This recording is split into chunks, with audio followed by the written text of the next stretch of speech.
Election commissioner की नियुक्ति को लेकर एडीआर और कांग्रेस नेता जया ठाकुर की याचिका पर अब 15 मार्च को सुप्रीम कोर्ट में सुनवाई होने जा रही है। दरअसल अभी हाल ही में हमारे जो एक इलेक्शन कमिश्नर अरुण गोयल जी जिन्होंने इस्तीफा दिया, इनकी नियुक्ति के टाइम से सरकार की इस व्यवस्था पर सवाल उठाए जा रहे थे। तो एडीआर के द्वारा अपनी याचिका में यह कहा गया कि सरकार के द्वारा जब इनको नियुक्त किया जाता है तो ऐसे में ये स्वायत्त कैसे रह जाएंगे, कैसे ये सरकार पर उंगली उठा पाएंगे। तो इसको लेकर सुप्रीम कोर्ट ने एक व्यवस्था दी, एक टेम्परेरी व्यवस्था दी कि जब तक संसद कोई कानून नहीं बना लेती तब तक आप इस फॉर्मूले से काम करिए। इस नियुक्ति समिति में एक चीफ जस्टिस ऑफ इंडिया होंगे, इसके अलावा प्रधानमंत्री होंगे और तीसरे मेंबर होंगे लीडर ऑफ अपोजिशन। बाद में संसद के द्वारा सीसी एक्ट 2023 लाया जाता है। इसके सेक्शन 7 और 8 को लेकर कांग्रेस नेता जया ठाकुर के द्वारा याचिका लगाई गई है।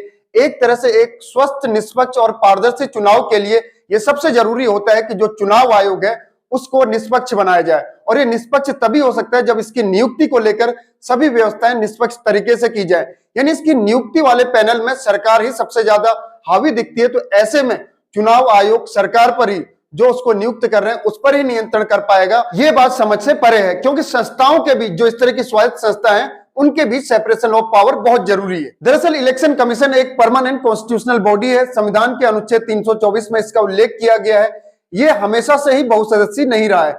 यानी आज हम इसको जैसा 3 सदस्यों वाला निकाय देखते हैं, ये पहले से ऐसा नहीं रहा है, बल्कि 1950 से 1989 तक इसमें केवल एक मेंबर हुआ करते थे। यानी एक मेंबर का इलेक्शन कमीशन हुआ करता था। 1989 में जब एक नया प्रयोग किया गया, 1989 में वोटर्स की वोट देने की जो एज थी उसको 21 से कम करके 18 पे लाया गया। तो इसके बाद वोटर्स काफी बढ़ गए, कामकाज बहुत ज्यादा बढ़ गया इलेक्शन कमीशन में। तो फिर सरकार ने एक व्यवस्था की संसद के जरिए, इसमें जो है 2 और सदस्य जोड़े गए।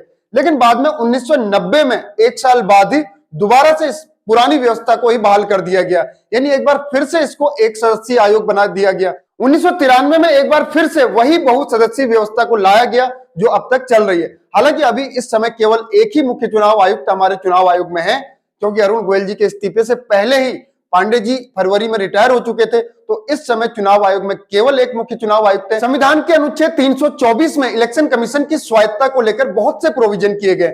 सबसे बड़ा प्रोविजन तो यही है कि इलेक्शन कमीशन के मेंबरों की नियुक्ति भले ही प्रेसिडेंट के द्वारा की जाती है, लेकिन ये प्रेसिडेंट के प्रसाद पर्यंत पद ग्रहण नहीं करते। इनको वैसे ही हटाया जा सकता है जैसे हाईकोर्ट और सुप्रीम कोर्ट के जजों को हटाया जाता है। यानी इनको एक बार नियुक्त करने के बाद हटाना आसान नहीं है। लेकिन हमें अशोक लवासा जी वाला केस भी याद है, किस तरीके से जब उन्होंने ऐसे स्वायत्त डिसीजन दिए जो कि इस संस्था के कैरेक्टर से मेल खाते हैं, तो इसका खामियाजा उन्हें भुगतना पड़ा।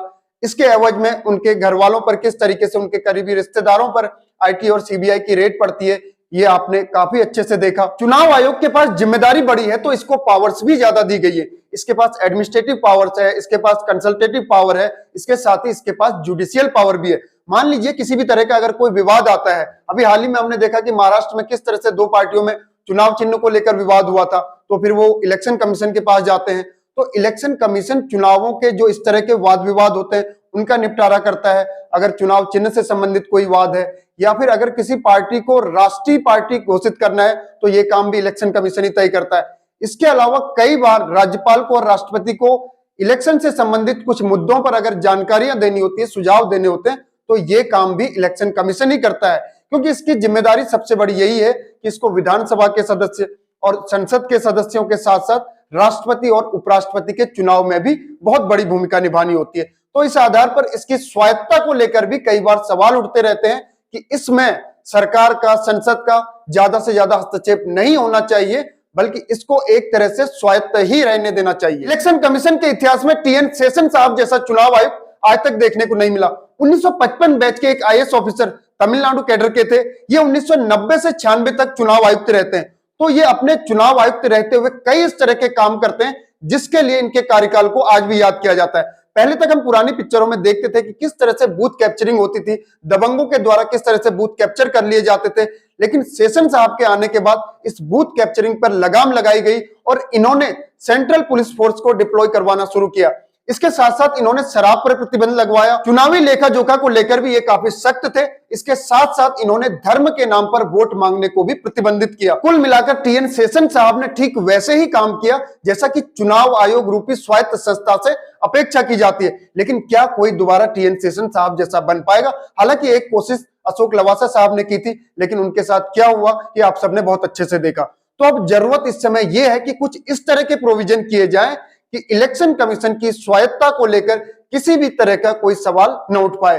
लेकिन अभी हाल फिलहाल के दिनों में ऐसा होता हुआ नहीं दिख रहा है।